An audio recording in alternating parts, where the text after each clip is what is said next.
Yo, what's going on, people? So we have our designer's notes for year 4 season 1. So these are the upcoming changes that we can expect. Also, I'm recording someplace a bit different, so you might hear a little bit of background noise. So yeah, let's hop right in because these are a lot of changes. Cue the violin for the Ash mains, myself included. Ash is going to be getting her ACOG removed from the R4C.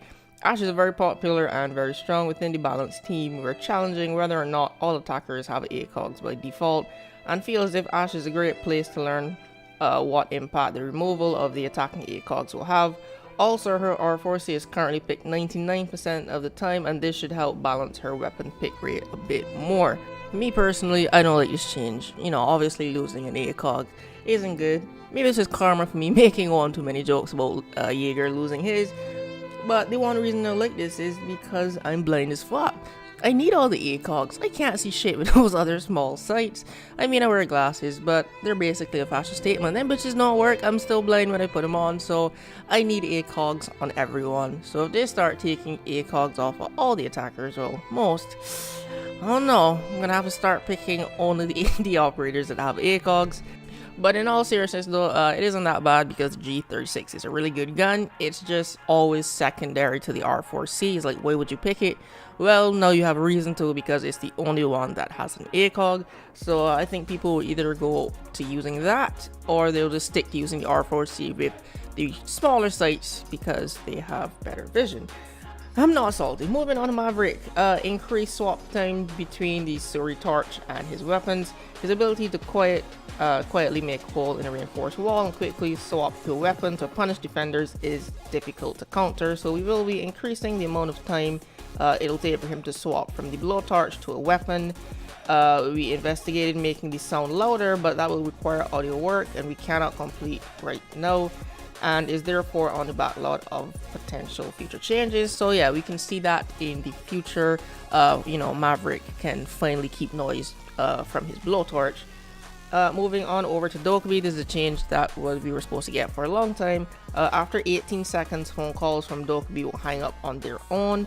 Being in range of mute jammers will prevent Dokkaebi from calling you, and if you're already being called, walking into range of the mute jammers, Jesus, English, will hang up the phone during her phone calls. So I love this change because Dokkaebi is fucking annoying, and that phone will just ring and ring and ring until you put it down. So I am all for this change, although 18 seconds is kind of long. Maybe I would like to see 12 to 15 seconds, but they did say at the top all changes are not final and they'll be looking for player feedback. Next up is going to be Capitao, increasing his area of effect size but also reducing damage per tick from 19 to 12. We're introducing an improved propagation system that will make the area of effect not to go through objects. We've been working in this new version for a long time, and finally we're able to see it. This new system allows us to improve the area of effect and consequently to reduce the damage inflicted by the bolts. For these changes, we want to shift Capitao back to his original intention, which is that of an area denial operator. I mean, I think it still is, but currently his asphyxiating bolts are being used almost like a fire grenade, so the damage reduction and area of effect increase should reduce the viability of these tired saying this word asphyxiating bolts being used as fire grenades. We will also be using the test server to experiment with different methods for how the area of effect from these bolts interacting with the environment. We are looking for ways to increase how dynamic this area of effect can be when encountering environments with variable heights. Here's an example, and we have a GIF right there, so I'll put that in so y'all can see that.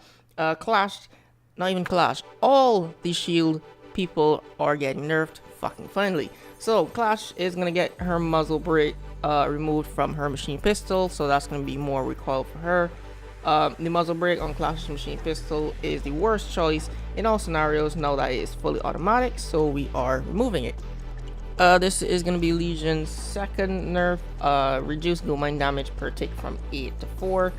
Legion is currently very strong, and we believe that it has to do with the total amount of damage that gold mines can inflict to player combined with preventing sprint and diffuser plan actions. In order to minimize that, we're reducing the amount of damage that a single gold mine can do each tick.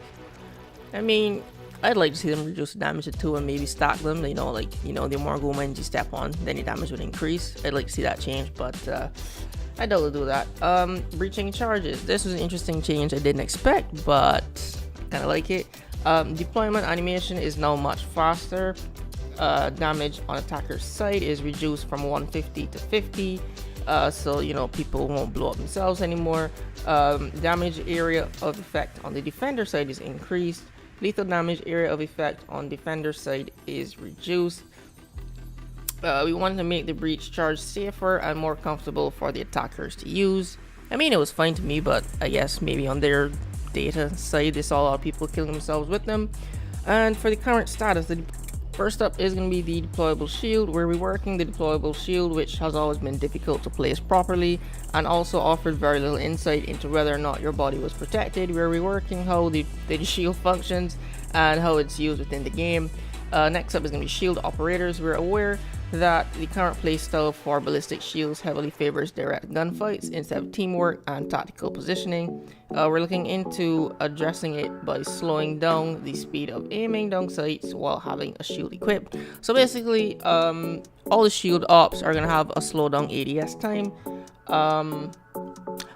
I guess that's a good change, but I would have liked to see them take away leaning maybe, because that's kind of annoying when Blitz does that like quick Q&E shit. Pretty fucking annoying.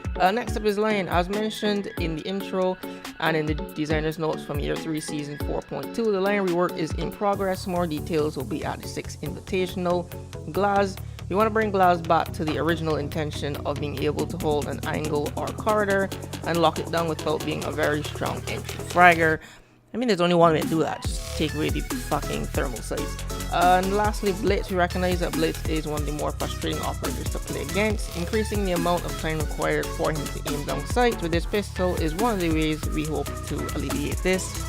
Additionally, we explored increasing the cooldown of his ability and tweaking how we detect flashes, but both of these changes will require extensive audio and code work and therefore on the backlog to look into the future. And that is it for all of the changes. So yeah, a lot of stuff affecting all the more popular characters. So yeah, that's it for this video. If you found this helpful, if you leave a like and share it around, comment down below what your thoughts on these changes, and subscribe for more Rainbow Six Siege content. Hey, 10 minutes or less, we did it. Thanks for watching, and I'll see you in the next video.